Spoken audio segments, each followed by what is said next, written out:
There are 4 players, in my opinion, who could lead Syracuse basketball in scoring next season. JJ Starling, Chris Bell, Donnie Freeman, and Eddie Lampkin.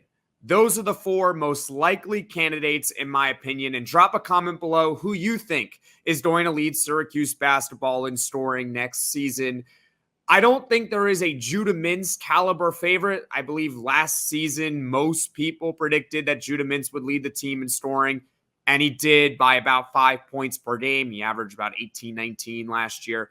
But Judah Mintz is gone, and when you look at the roster now, I think it's deeper, but it doesn't quite have the front-end score like Judah Mintz. That's why I think there are 4 players who I think could lead the team in scoring next season. Let's start off with the favorite. And I think it's got to be JJ Starling. JJ Starling has got to be the favorite to lead the team in scoring next season. He is a 6'3" shooting guard entering his junior year. He started all 32 games for Syracuse last season after he transferred from Notre Dame as a 5-star freshman. Last season, he was second on the team in scoring with about 13 points per game. He shot over 45% from the field and 32% from 3. However, his numbers went way up in the second half of the season compared to the first half, which is why I believe he's ultimately going to lead the team in scoring this season. In the first half of last year, JJ Starling averaged about 11 points per game, which is not bad, right?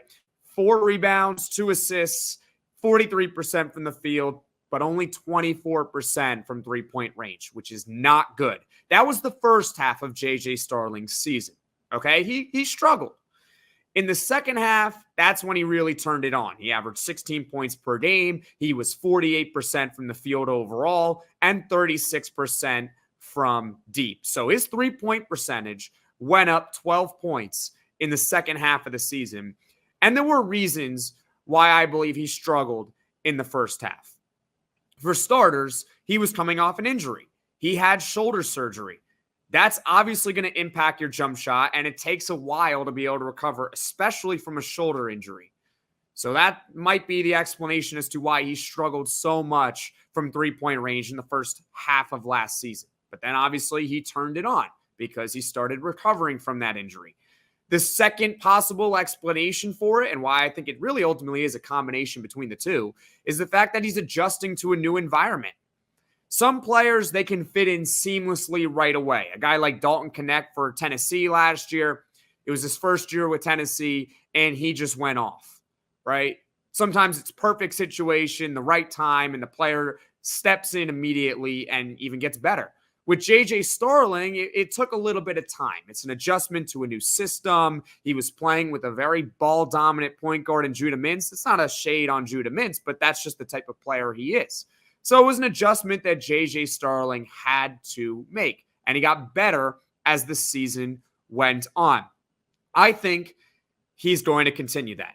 He should be the favorite to lead the team in scoring next season because A, he's not recovering from an injury, right? That's in the past. The shoulder injury is in the past, right? He's not recovering from it. Therefore, he can hop into next season about as close as you can get to 100% healthy, if not actually 100% healthy. So that's good. He's already healthy. Number 2, again, less adjustment to a new life. This is his second year at Syracuse, his third year in college, his second year with Adrian Autry. So there's less of an adjustment that he's going to have to make in his game. The third reason is because, well, Judah Mintz is not going to be his point guard next year. He's not. Again, Judah Mintz, he actually was among the leaders in assists per game last season, but he's a ball-dominant guard, all right? He's someone who's going to have the ball in his hands a lot, and for good reason. He was the best player on the team last year.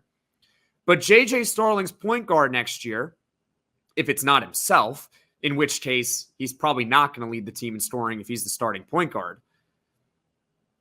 His point guard next year is probably going to be Jaquan Carlos, who led his conference in assists per game and is an elite passer. Chance Westry is coming back. Hopefully he's healthy, known for being a really good distributor. He can get him the ball on the wing. And you also have Eddie Lampkin, a new starting center, who is an excellent distributor in his own right, who can swing it out from the post to JJ Starling and hopefully get him open jumpers.